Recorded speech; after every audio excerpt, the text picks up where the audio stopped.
Սիրոտոներից մինչև մարտիրթը։ Գիծյան համակարգում ստացեք լրացուցիչ 8% զեղչ սալիկների ամբողջ տեսականու համար։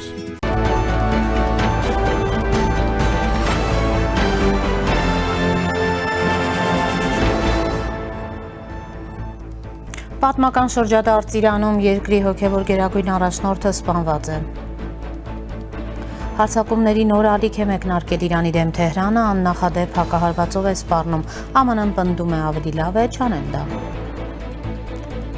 Իրանի ռազմական ղեկավարության առանցքային դեմքերը սպանվել են, Իրանում այսօր կստեղծվի ժամանակավոր ղեկավար խորհուրդ, հայտարարել է ազգային անվտանգության գերագույն խորհրդի քարտուղար Ալի Լարիջանին։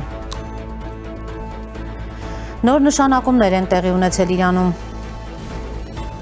Հայաստանի անվտանգության խորհուրդը նիստ է գումարել արտաքին հետախուզության ծառայության ղեկավարն ու անվտանգության խորհրդի քարտուղարը զեկուցել են հարևան Իրանում ու Մերձավոր Արևելքում ստեղծված իրավիճակի մասին։ Հայաստանում աշխատանքային խումբ է ստեղծվել Իրանի շուրջ զարգացումների հնարավոր ազդեցությունները կառավարելու համար։ Բարև ձեզ, դուք դիտում եք առաջին լրատվականը, ես Սիրանույս Շպապյանն եմ, աշխատում ենք արտակարգ ռեժիմով։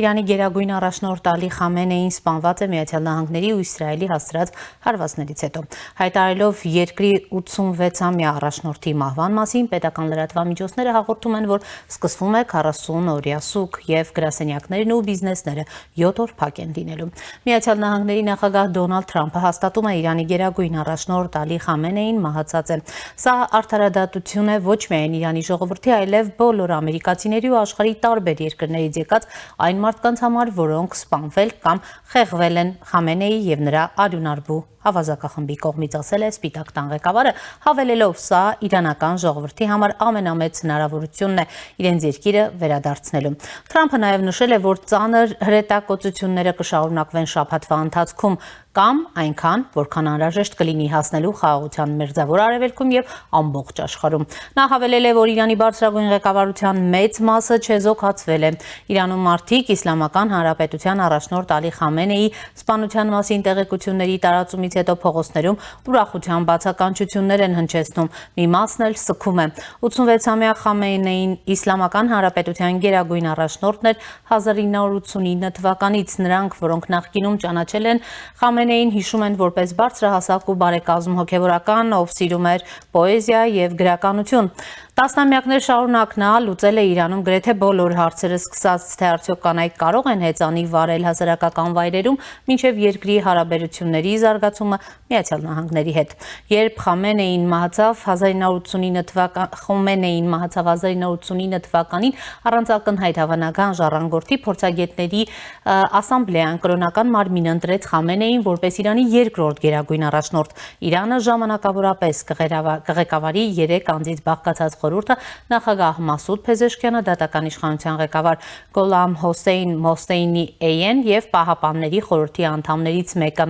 Եռյակը կստանձնի մինչ այժմ իշխող Այաթոլլա Ալի Խամենեիի պարտականությունները մինչև այն պահը, երբ փորձագետների խորհուրդը 88 անձնեցիկ աստվածաբաններից կազմված մարմինը կնշանակի իրավահաջորդին։ Իրանի օրենսդրության համաձայն փորձագետների խորհուրդը պարտավոր է հնարավորինս շուտ ընտրել նոր գերագույն առաջնորդ, ով կարող է դառնալ Խամենեիի իրավահաջորդը, առայժմ հայտնի չէ։ Իրանը հաստատել է Միացյալ Նահանգների եւ Իսրայելի հարձակումների հետևանքով երկրի պաշտպանության խորհրդի քարտուղար Ալի Շամխանի, Իսլամական հեղափոխական պահապանների կորպուսի հրամանատար Մոհամմադ Բակբոլարի, Իրանի գյուզող զինված ուժերի գլխավոր շտաբի պետ Աբդոլլահիմ Մուսավին եւ Իրանի պաշտպանության նախարար Ազիզ Նասիրզադեի մահը։ Իսրայելը հայտարարել է, որ Կիրակի օրը հարվածների հերթական ալիքն է հասցրել Իրանին։ Զինված ուժերի հաղորդմամբ հարվածել են իրանական բալիստիկ հրթիռների ու հակաօդային պաշտպանության համակարգերին։ Իրանի զինված ուժերը շուտով կրկին պատասխան հարված կհասցնեն Միացյալ Նահանգների եւ Իսրայելի բազաների դեմ ամենամեծ հարձակումն իրականացնելով, հայտարարել է Իսլամական հեղափոխության միության պահապանների էլիտար կորպուսը։ Կիրակի վաղ առավոտյան Իսրայելի ողջ տարածքում բազմիցս հնչել են օդային տագնապի ազդանշաններ, իսկ Թել Ավիվում լսվել են մի շարք պայթյուններ։ Իսրայելի վարչապետը ուղերձով դիմել է իրանցիներին, ասելով, որ հարվածները կօգնեն նրանց ազատվել բռնապետությունից։ Զանգվածաբար դուրս եկեք փողոց, գործն ավարտին հասցնելու, ասել է նա, հավելելով, որ սա բացառիկ հնարավորություն է տապալելու իրանական ռեժիմը։ Ժամանակն է, որ միավորվենք այս պատմական առաքելության համար։ Դուբայի հայտնի Բուրջ Ալ Արաբ հյուրանոցը եւ օդանավակայանը, որ նորական ավելի քան 1000 չվերթ է սպասարկում, վնասվել է Պարսից ծոցի երկրներում օբյեկտների վրա գիշերային հարձակման հետևանքով, հաղորդում է Reuters-ը։ Հարվածները վնասել են նաև Աբու Դաբիի եւ Քուվեյթի օդանավակայանները։ Մերձավոր Արևելքի խոշորագույն օդանավակայանները, ներառյալ Դուբայի,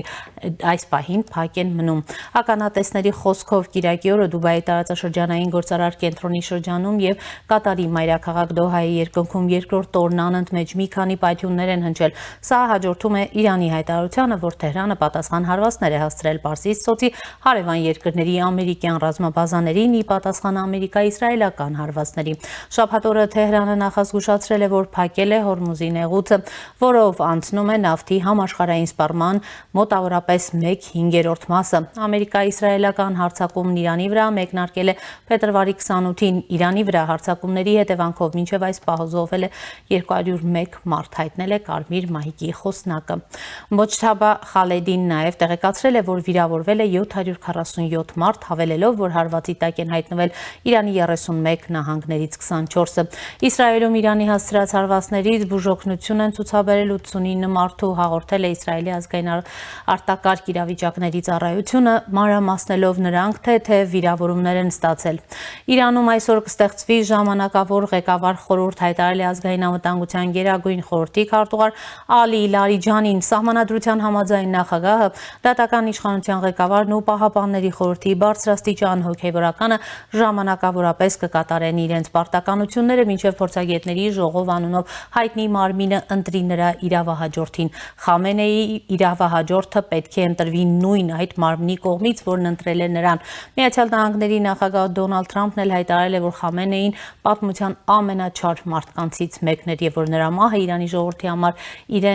իր երկիրը վերադարձնելու միակ մեծագույն հնարավորությունն էր։ Կարմիր մահիկի տվյալներով ամերիկա-իսրայելական հարվածների հետևանքով զոհվել է ավելի քան 200 մարդ։ Իրանը հարձակումներ է սկսել ամբողջ մերձավոր Արևելքում, այնտեղ, որտեղ Միացյալ Նահանգները ռազմական բազաներ ունի, այդ թվում Դուբայում, Դոհայում, Բահրեյնում եւ Քուվեյթում։ Իրանի պաշտպանության ու ներքին գործերի նախկին նախարար Ահմադ Վահիդին նշանակվել է Իսլամական հեղափոխության պահապանների կորպուսի նոր հրամանատար։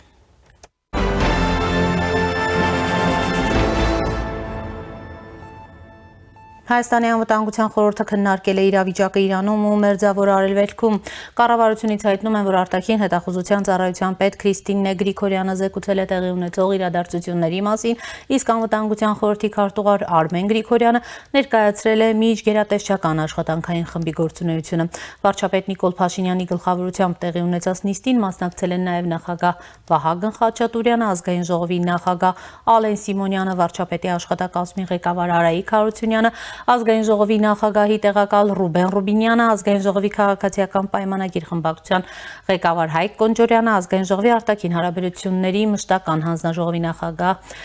Սարգիս Խանդանյանը։ Նիստի արդյունքներով վարչապետը տվել է անհրաժեշտ հանձնարարականներ։ Թե ինչ հանձնարարականների մասին է խոսքը չի նշվում, հաղորդվում է միայն, որ նիստի մասնակիցները խորը ափսոսանք են հայտնել ցավալի զարգացումների վերաբերյալ, իրենց ցավակցությունն արտահայտել զոհերի կապակցությամբ եւ ընդգծել խաղաղության շուտապույտ հաստատման անհրաժեշտությունը։ Անվտանգության խորհրդի գրասենյակը հայտնում է, որ Հայաստանի անվտանգության խորհրդի գրասենյակում փետրվարի 28-ին տեղի ունեցել Հայաստանի իրավասու գերատեսչությունների ներկայացուցիչ մասնակցության հանդիպում, որի ընթացքում քննարկվել է Մերձավոր Արևելքում ստեղծված իրավիճակը։ Ստեղծված աշխատանքային խմբի շրջանակներում աշխատանքներ են տարվում Հայաստանի վրա իրավիճակից բխող հնարավոր ազդեցությունների կառավարման ուղղությամբ։ Արաբական Միացյալ Էմիրություններից ու Կատարից դեպի Հայաստան նախատեսված 6 չվերթ չի կայանա։ Մերձավոր Արևելքում իրավիճակի պատճառով չեղյալ են հայտարարվել Աբու Դաբի, Դուբայ, Շարժա, Դոհա չվերթները։ Եվ այժմ Իրանում ստեղծված իրավիճակի շուրջ զրուցելու եմ իրանագետ Տիգրան Դավուդյանի հետ։ Պարոն Դավուդյան, բարև ձեզ։ Շնորհակալ եմ հրավերն ընդունելու համար եւ այսպես այս պահի դրությամբ պարոն Դավթյան երբ իրավիճակին տեղյակ եք թե ներսից, թե տարբեր լրատվամիջոցներից հետաքրքիր է ձեր գնահատականը ինչ է լինելու Իրանի հետ եւ այսպես ասած որ սցենարն է ավելի կանխատեսելի համեցեք։ Նախ այսօր մարտի 1-ն է, ես ուզում եմ ցավակցություն հայտնեմ 2008 թվականի մեր զոհերի հարազատներին, հետո ցավակցություն հայտնենք Իրանի ժողովրդին, իրենց առաջնորդի եւ ավելի քան 200 զոհերի կապակցությամբ։ Հիմա իրավիճակը մասամբ արդեն դուք ներկայացրեցիք, այսօր սպասվում է, որ արդեն ժամանակավոր ղեկավարման խորհուրդ նշանակեն, այստեղ հիմա մի խնդիր որ կա առայժմ Իրանի Իսլամական Հանրապետության հեռուստատեսությամբ տեսա ուրեմն պատգամով ելույթ են ունեցել խորհրդարանին նախագահ պարոն Ղալիբաֆը եւ անվտանգության խորհրդի քարտուղար պարոն Լարիջանին, որոնք ոչ մեկը նախատեսված չեն առաջնորդին փոխարինող այդ խորհրդի անդամակցության համար, իսկ պարոն Փեզեշկյանից որպես նախագահ դեռ որևէ լուր չկա, այսօր ինքը գրավոր ցավակցել է առաջնորդի մահվան կապակցությամբ։ Իմ ենթադրությամբ երևի նա վիրավոր է։ Լուր չկա նաև դատական ատյանի նախագահից, պարոն Էժեից, որը կարող է նա եւս ասենք սպանված լինի եւ առաջիկա ժամերին նրա մասին հայտնել։ Իրանի Իսլամական Հանրապետության Սահմանադրության 111-րդ կետը նախատեսում է, որ առաջնորդի մահվան, հրաժարականի հիվանդության հետևանքով ուրեմն երանդամ խորհուրդ է կյանքի կոչվում բաղկացած նախագահից, դատական ատյանի ներկայացուցիչ եւ ուրեմն մի պահապան խորհուրդ կա Սահմանադրության նրա անդամներից մեկը։ Եթե դրանք էլ մահացած լինեն, այդ դեպքում Իրանը նաև ունի վարչակարգի նպատակահարմարության ժողով, որ նրանք կարող են նշանակեն այդ երեկոքում։ Հիմա երևի մինչև իրիկուն մի շարք բաներ կպարզվի։ Տեսեք, ձեր գնահատմամբ ռեժիմի փոփոխություն կլինի թե ոչ, կփլուզվի ձեր գնահատմամբ Իրանը ներսից թե եւ առհասարակ ինչպես դուրս կգա այս ծանր վիճակից։ Շատ լավ հարց եք տալիս, որովհետեւ մենք արդեն ծանոթ ենք Միացյալ Նահանգների նախագահի ոճին, Վենեսուելան մեզ օրինակ, նա ուզում է որ հենց վարչակարգի որոշ անդամներ ղեկավարեն երկիրը, ինչպես ասեմ Վենեսուելան այդպես եղավ, Իրանում էլ իրենք փնտրում են այնպիսի դեմքեր, որ կարողանան երկիրը ղեկավարեն, բայց ավելի ծայր եղականներ կան, օրինակի համար Իսրայելի վարչապետի նման, նրանք ուզում են որ Իրանը միջև փլուզում գնա առաջ եւ դա շատ վտանգավոր կլինի, որովհետև բավական զինված խմբեր կան, օրինակ հիմա եթե այդպես լինի քյուրդերը կակտիվանան, թուրքախոսները կակտիվանան, մուջահեդները, որ Իրանի զինյալ կազմակերպություններից են անցյալում Իրաքում էին հաստատված եւ այդտեղ գիտեք որ մենք ունենք նաեւ 47 տարի առաջ գահանգեց եղած արքայի որդու կողմնակիցներինը։ Այսինքն այդտեղ ավելի բարդ վիճակ կլինի, Հայաստանի համար էլ լավ չի լինի։ Ես կարծում եմ հենց մեր օգտին է որ բարեփոխում լինի եւ նույն վարչակարգը կարողանա շարունակի իր աշխատանքը։ Ձեր գնահատմամբ ով է հավանական տեխնացուն պարոն Դավթյան, որը կփոխարինի Խամենեին, հնարավոր են ներսից օրինակ գործընթացներ թե ոչ եւ համակարգ օրինակ նույն Միացյալ Նահանգների օգնությամբ ներսից փլուզվի։ Չի նշանակում որ անպայման մեկ հոգու կընտրեն որպես հոգևոր առաջնորդ, որովհետեւ Իսլամական Հանրապետության հիմնադիր պարոն Խոմեյնին էլ որ մահացավ, այն ժամանակ էլի խնդիր կար, որ արդյոք մեկ անձի նշանակեն, թե խորհուրդ նշանակեն։ Վերջ տան այդ առաջնորդ հասկացողության, որտեղ դրանք զուգահեռ կառույցներ են եւ շատ են խանգարում երկրի կառավարման գործին։ Ինչ է նշանակում առաջնորդ, ինչ է նշանակում հանրապետության նախագահ, Իրանն ունի հանրապետության նախագահ, բայց ոչ մի լիազորություններ չունի։ Այնպես որ կարող է հենց խորհուրդ կյանքի կոչվի եւ ոչ թե մի հոգեվորական դառնա երկրի առաջնորդը։ Իսկ խորհրդի համար այստեղ պարոն Լարիջանին եւս որպես անվտանգության խորհրդի քարտուղար, ես կարծում եմ բավական ինքը նոր հնարավորություններ ունի, խոսվում է նաեւ որ նախկին նախագահ պարոն Ռոհանին եւս կարող է ավելի ասպարեզ տան։ Տեսեք, Իրանում փաստորեն ժամանակավոր ղեկավար խորհուրդ է ստեղծվել, որի ուրեմն Գերագույն խորհրդի քարտուղար ազգային անվտանգության Գերագույն խորհրդի քարտուղարն է հայտարարել, հա, Ալի Լարիջանին։ Այս ուրեմն խորհրդի բուն գործողությունները, որոնք են ըստ նրանց օրենսդրությամբ դուք մեջբերեցիք 111-րդ կետը, հիմա այս ժամանակավոր ղեկավար խորհուրդը ինչ անելիքներ ունի ձեր գնահատմամբ։ Այո, հիմա պարոն Լարիջանին հետաքրքիր է, ինքը պատահական մարդ չի եւ հիմա որովհետեւ ես Հայաստանի մամուլին էլ հետևելով նկատել եմ, որ անդադ ասում են, բա Ռուսաստանը, բա Չինաստանը ինչ արեցին այս քանի օրը, իմ կարծիքն է, որ Միացյալ Նահանգները եւ Իսրայելը իրենց ամբողջ քայլերը համաձայնեցրել են նաեւ Չինաստանի եւ Ռուսաստանի հետ։ Դե Չինաստանը հիմնականում տնտեսական շահեր ունի, նավթի խնդիր ունի, Հուրմուզ ուրեմն ճանապարհը բաց լինի իր նավերի համար, իսկ Ռուսաստանին էլ երևի ես կարծում եմ համոզել են, որ իր կողմնակից կադրերին շատ չեն կպնի։ Մենք պետք է հիշենք, որ պարոն Լարիջանին 2 շաբաթ առաջ Մոսկվա էր մեկնել։ Ինքը շատ կարևոր դեմք է կամրջելու այս փոփոխությունների համար եւ հարաբերություններ պահպանի թե արևմուտքի հետ եւ թե Ռուսաստանի հետ։ Իսկ գալով ձեր հարցին, այո, նախ ժամանակավոր խորհուրդ պետք է կյանքի կոչվի, հետո արդեն պետք է այդ փորձագետների ժողովը գումարվի, որոնք 88 հոգի են, հիմնականում հոգևորական, նրանք պետք է հավաքվեն եւ առաջնորդ ընտրեն։ Հիմա այս հրթիռակոծման պայմաններում հնարավորություն չունեն ժողովանելու, այնպես որ հայտնի չի այդ ժողովը երբ կգումարվի։ Պարոն Դավթյան, տեսեք, քիչ առաջ Միացյալ Նահանգների առաջնորդը հայտարարել է, որ չտեսնված ուժով կհարվածի Իրանին, եթե Թեհրանը սրի ռազմական գործողությունները, ավելի վաղ գիտեք, Թեհրանը նշել էր, որ ծանր եւ նպատակային ռմբակոծությունները կշարունակվեն ամբողջ ուրեմն շաբաթվա, Թրամփն էր նշել, որ ամբողջ շաբաթվա ընթացքում այդ գործողությունները շարունակվելու են, կարող է տևի ավելի երկար, քան 1 շաբաթը։ Հիմա երբ այսպես չտեսնված ուժով հարվածի մասին է խոսում, ինչ է սա ուրեմն իրենից ենթադրում, գիտեք, նա իր հայտարարության մեջ Խամենեի մահին անդրադառնալով ասում էր, որ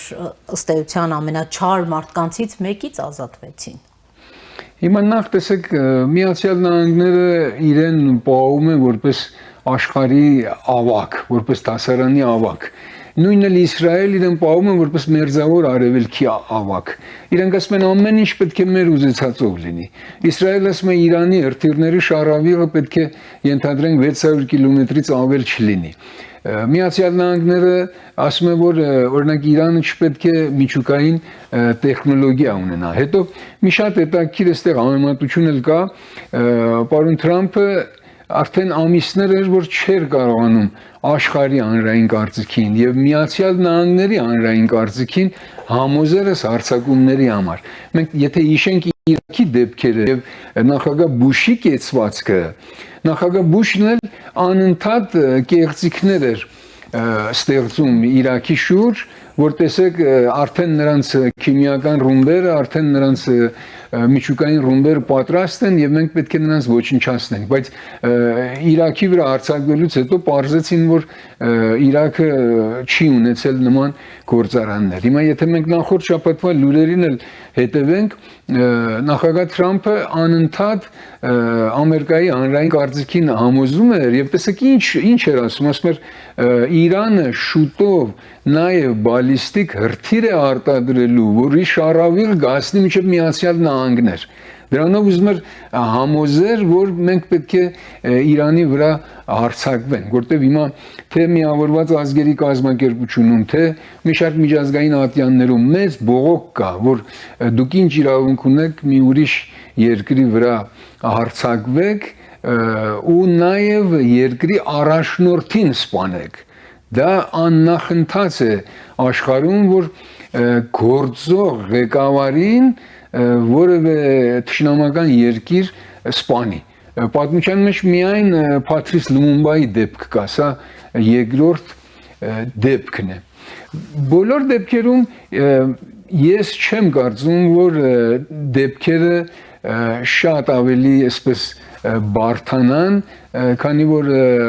Ամերիկայի Միացյալ Նահանգները ուզում են, որ ինչքան շուտ խնդիրները կարողանան փակեն։ Մենք գիտենք, որ Թրամփի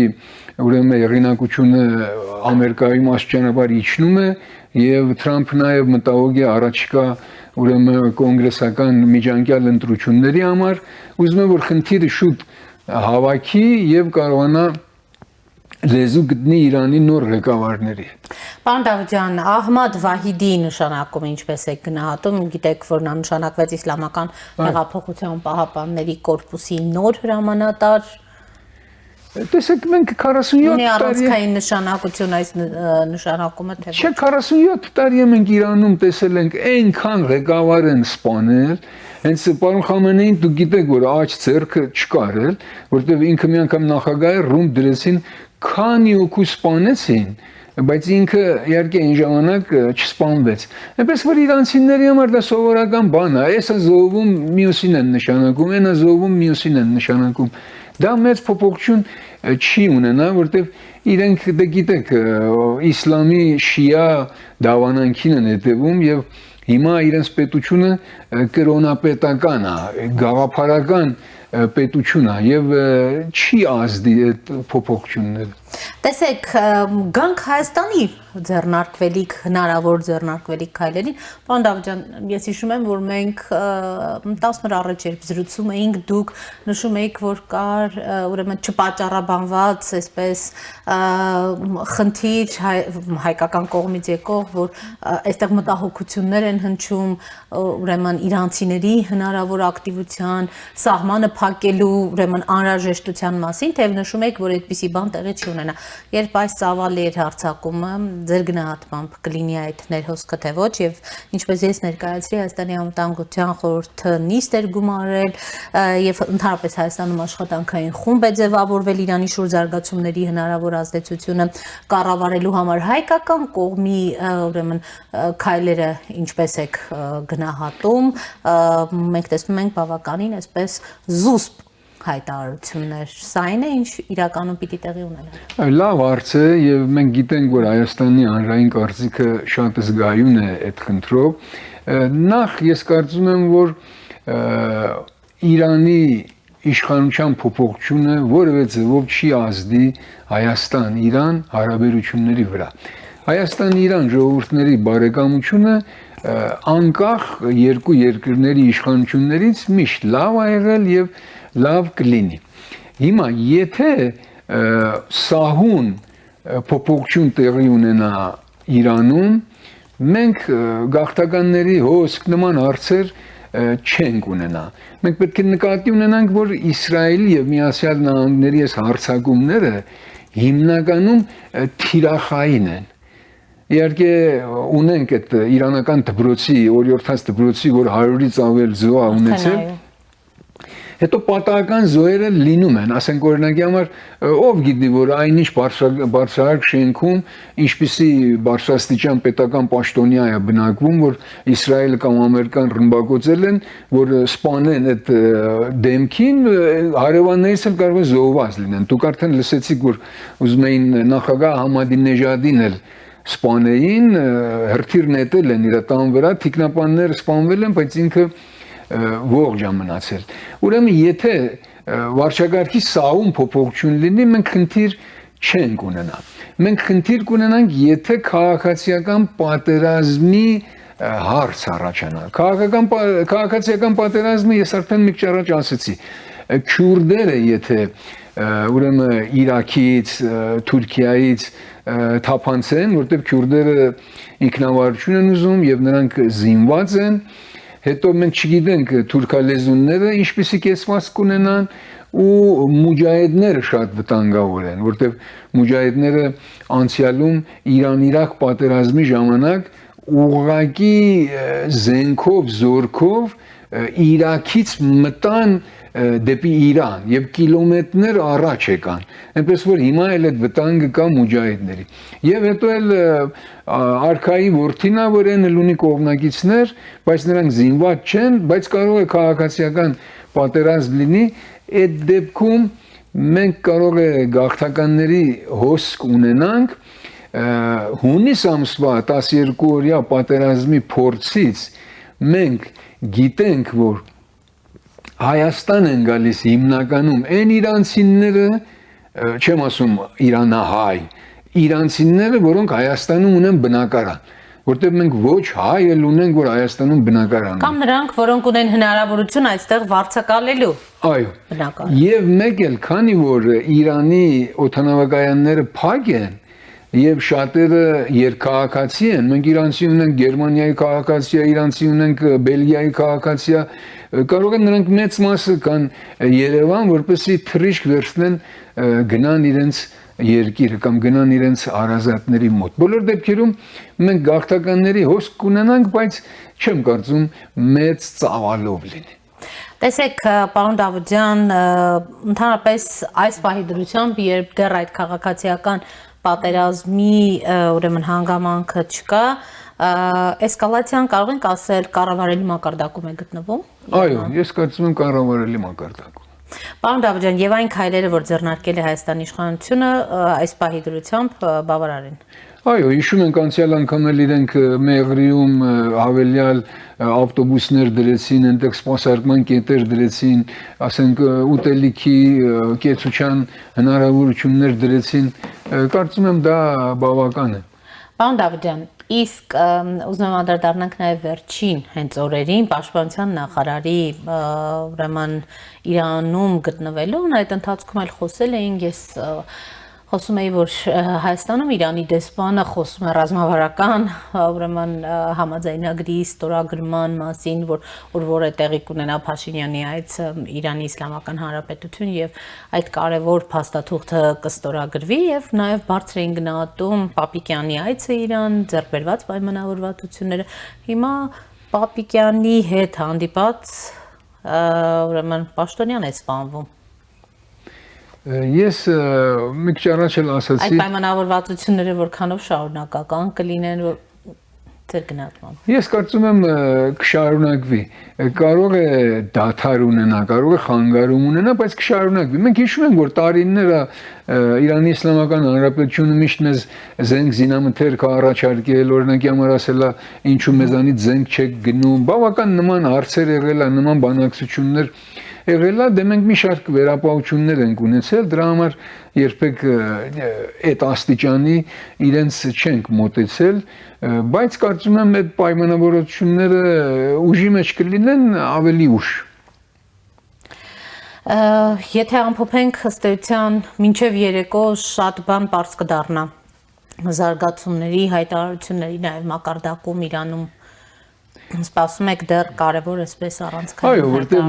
եթե դուք հիշեք 12-օրյա պատերազմի ժամանակ էլ որ մենք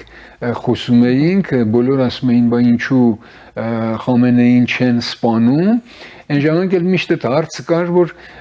Իսրայելը եւ Միացյալ Նահանգները մտածում են նախ ինչքան կարելի է Իրանի այդ հրթիռների արձակիչները, հրթիռների տեխնոլոգիան կարողանան ոչնչացնել, որտեղ ամենաշատ վտանգը այդտեղից է։ Այս անգամ էլ որ արձակումը ցկցկվեց, դուք գիտեք, որ սպասեցին մինչև այդ Ջերալդ Ֆորդ նավակիրը գա հասնի Հայֆա նավահանգիստ, որպեսզի կարողանա Իսրայելին պաշտպանի, թեկուզ էլի քանի հրթիռ իրանական ընկել է Իսրայելի վրա։ Դրա համար ես կարծում եմ հիմա հարվածները նորից ավելի շատ թիրախային կլինեն, որտեղ ինչքան կարող են Իրանի այդ հրթիռակոծման հնարավորությունները նվազագույնի իջեցնեն։ Շնորհակալ եմ։ Ես եմ շնորհակալ։ Առաջինի տաղավարում զրուցում է իրանագետ Տիգրան Դավուդյանի հետ։ Շարունակեք հետևել մեր թողարկումներին, կհանդիպենք։